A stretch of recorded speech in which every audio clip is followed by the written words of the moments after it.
Welcome to the Empire's Recap, and today we will be going over the chaos and drama of our somewhat respected rulers. Some of these madmen were quick enough on the draw to get 2 episodes out before anyone even thought of a recap. We start with our rulers around a campfire, with the announcement that Pearlescent Moon will not be joining us in the Empires, and instead, we start this new season with a fresh face. Thor Symmetry has joined the game and seems to have been teleported via her dreams to a new world. With seeming amnesia, she meets some strange people whom she hopes are friendly. Having quickly gone on a caving session, she heads out into the wilderness for resources. Along the way, she finds a village, which sadly had mostly been looted. However, she found some survivors and quickly trapped them. Hopefully, she won't forget about them. Now, Fall states she hasn't quite explored the new update and is delighted to witness the glory that is frogs. She fawns over them for quite a while, I want a pet frog. then decides she really should get going. Heading back to her base, she establishes a house built with unwaxed copper blocks with a gradient. Wherever could she get the wax? She hopes to continue with a medieval theme throughout the season. Perhaps in this unfamiliar world she can find something up in the air. Despite her amnesia, Fawn still clearly misses flying, although she might want to go to the end quick, as it seems to have been ransacked by our very own totally 11-foot god. Speaking of that, Joel opens his episode by attempting to murder the other emperors, and then proceeds to an expansive valley to set up shop. After gathering some food, he heads off to cave for resources, and makes a brief dip into the deep dark. Once back on the surface, he declares his intention to build with quartz and enters the Nether. Or at least, he attempts to, seeing as he fails his first attempt to build a portal. Portal fixed, he begins his search for quartz, which quickly gets derailed by a bloodthirsty piglin. After 1, or 2, or 3, or 4 deaths, he finally recovers his gear and a whopping 8 quartz blocks, and decides that maybe the Nether isn't quite for him right now. Some diamond armor, another Nether trip with absolutely no mishaps at all, and 157 broken lecterns later, he's finally able to collect all the quartz he needs for his base. He discusses goat horns and a trade deal with Lizzie, before constructing a magical fountain to act as the centerpiece of his future empire. He jumps into the fountain and emerges a changed man, a stronger, taller, sexier man. He ends his episode by tossing a golden apple into the fountain, causing the ground to rumble as the screen blacks out, and promises for lore to come. We return to find the fountain atop a floating island ripped out of the ground, which was definitely due to the golden apple, and not 3 hours of time-lapsing. He details his journey to creating the island, beginning with creeper murder, then an end-city looting spree, then resource gathering, with a brief interruption to sound off goat horns with Lizzie, before constructing the island in the sky, complete with rebuilt fountain. He outlines his plan for the season, describing an archipelago of floating islands to be raised above the valley, an abode truly fit for a god. He grows a tree on the edge of his fountain island, before noticing he had been beardless the entire time. Beard restored after a quick dip in the fountain, he returned to decorating the island. He finishes off the episode by messing with Lizzie, and delivering a load of pigs to Jimmy. Here, the lore/law trio forms, with Joel the newly crowned god of lore. So clearly he shined down upon Miss Witch with her excellent start to her video. May not be a good witch, but she's certainly determined. Our very own mangrove witch, Shubble, is assigned by her magic school the proclaimed worst region to keep her away from the better witches. She names it the Evermore and plants a magical sapling to grow into a house. A strange way for a house to be built, but no one's judging. After meeting the other rulers, she plans to get herself a hat and wand so she can go to the Nether, as there's material she can use to help the other emperors with magic there. That'll end well, I'm sure. We meet Pirate Joey on his lost journey to find the sea, and Miss Witch and her new pet toad direct him on his way. Soon enough, a little goblin appears, a strange little man asking strange little questions. She goes to help him and the others discover what's going on with the end. Also, apparently dragons eat witches. When she gets safely home, she meets up with Catherine to commission her witch hat and announces that she'll be trading potions this season. On theme, I suppose, though I'm not sure I'd drink it if her magic grades are that bad. As she doesn't have a wand, she uses a mangrove sapling renamed Magic Wand. It doesn't make it more magical, it just makes her feel better. Speaking of trading, Pixel Riffs is set up and ready to go, having been on the server a few days before the others, and is already in the market for villagers. The early days are fun and all, but Pixel Riff's looking to get out of the iron phase as soon as possible. To that end, he and Fwip settle on some collaborative caving, which helps with step 1, don't die. And to truly mark the changing of the seasons, Pix trades in his love of copper for a love of redstone. He's got a new reputation to uphold. The two of them find a mineshaft that's managed to be on fire despite fire spread actually being off on the server, which just gives them a second reason to be careful where they step. The first is the Skulk Shriekers dotting the deep dark below. Caving with Fwip means Pix has someone to watch his back, and it's a good thing he saved the goat horn from being blown up, twice, so he always knows where Fwip is. If we get separated, seriously, blow that thing, and I will at least know where you are now. Fwip door. Back on the surface, Pix focuses on getting his tools enchanted as fast as possible. He's going to need a lot of stone. He's taking a bit of a different angle than most of the other people this season, less of a character and more a world builder. His empire is the past, the ancient world in which everyone else's stories will be set. Don't worry, he'll still be showing up in other people's videos, and he has just the skin for the occasion, designed once again by SEC. Who better to explore the past than an archaeologist? Though maybe not a cow one. He gets dressed and geared up just in time for the group trip to the end, and while a confusing discovery occurs, he decides to head out on an end raid. Pix watches first Joey, then Sausage reach the coveted elytras while Pix gathers all their loot and heads back. Someone has to dig a grave for him. And he's got a lot more digging to do as well. With the mineshaft he explored with Fwip having a triple cave of spiders, he finds, builds, an ancient and dreadful contraption known only as the Machine, that uses a Skulk catalyst and fall damage to turn those spiders into Skulk, which is then pushed into reach to be broken back into experience or stored away with Silk Touch for later use. Pix makes a quick trade deal with Princess Gemini Tay before Sausage returns to make good on his earlier promise to bring him an elytra, even if Pix seems more enthusiastic about the bamboo.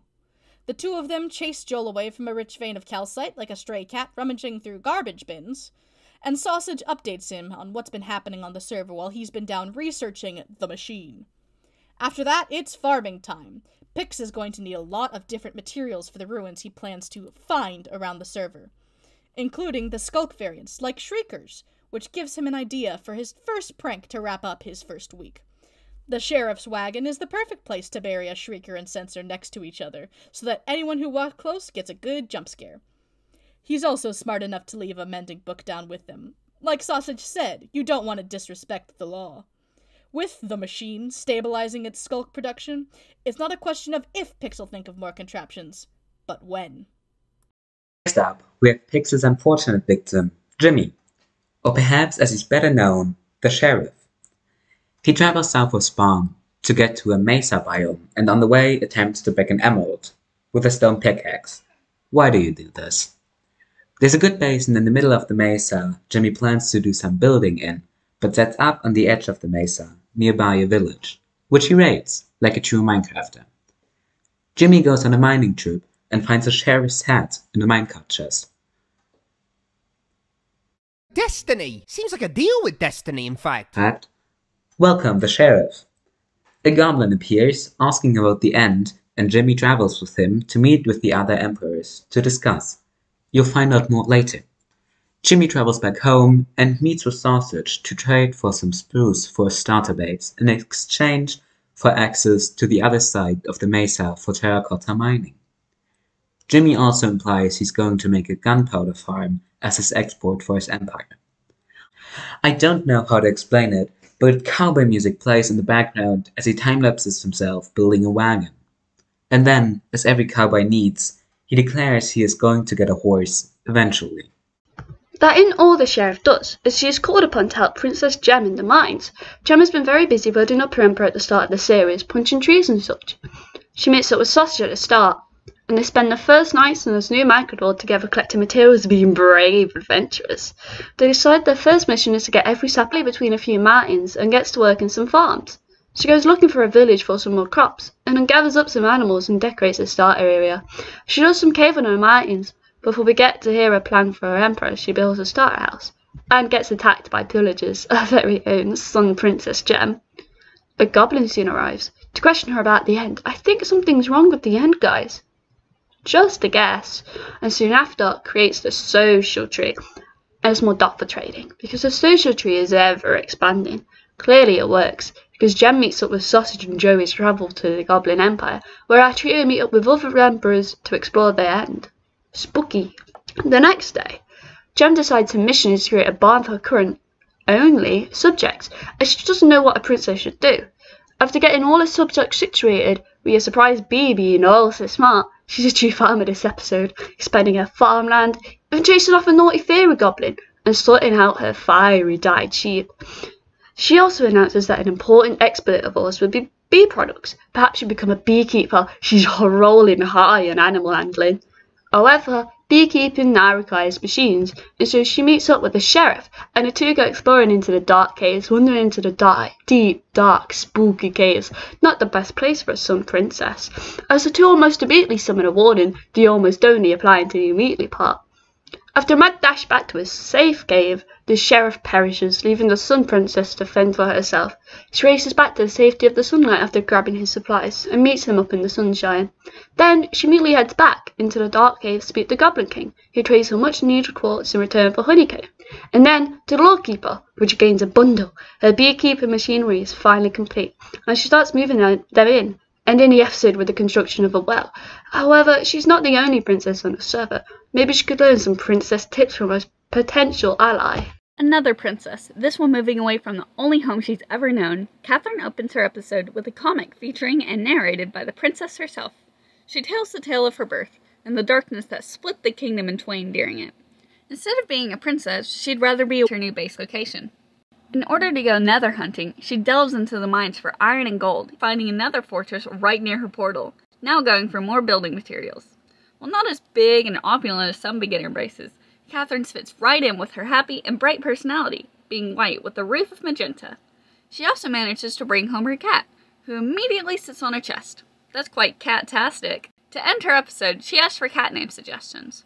Personally, I suggest Noble, the perfect name for a warrior cat. Or maybe Jayfeather. Perhaps you should go visit Lizzie, see if she may have some catnip or cat names floating about. A new season with Lizzie. And a Joel head? New season, same chaos. When will they learn? But she doesn't need it for a disguise or anything like that, because there's absolutely nothing wrong with her identity. And she's decided to settle in a birch biome. But hey, we're not here to judge. As a starter base, she decides to go for a tent. Pretty sure I saw this before with the help of an absolutely not forced sheep and first citizen. But don't worry, the fluffy founding father now has a home. Not 4-star, but still livable. After the totally not kidnapping of a baby fox, she now has a manager in chicken life management and a funky diagonal tent. But chicken life management also means redstone and quartz, and death. Instead of going the unsafe road with all the nether stuff, she at least has the good idea of asking for some quartz from someone else. Being married leads to many benefits. After installing the machine to manage the chicken, Lizzie decides to go to the jungle to find some new citizens, with the nearest jungle being thousands of blocks away. And even after gaining the love of 2 parrots and 1 panda, who was also not kidnapped, they all died to a creeper. Another dead parrot on the conscience. And after an angry path making, the Lost Panda Trail is officially functional, safe, and lit with no use of important resources, and many, many new parrots. Perhaps she can find an ally to help her safely navigate her citizens in Mythical Sausage, who I hear can speak to animals. This season, Sausage has changed from his ways of evil and mass destruction, and now looks at the world through the eyes of a kind-hearted adventurer. He began his adventure with Gem, with a search for the wood types, or what they say are the Infinity Stones, but they're just saplings, so Infinity Stones? After his first adventure, he goes to the Sanctuary, with Joey and Pix, but ends up getting killed by an Enderman. He finds some village friends to live with him. While he is building them a home, we learn he has a special ability. He can talk to animals. While he's admiring his build, he finds out he's a father. But we all ask, who was the mother? Unfortunately, some stories can never be told. Joey's can, though. Joey's season starts with him giving us the backstory of his treasure-seeking character, Pirate Joe. We wonder if he knows about the pirate language setting. He and his pirate crew are fighting off a horde of skeletons at sea.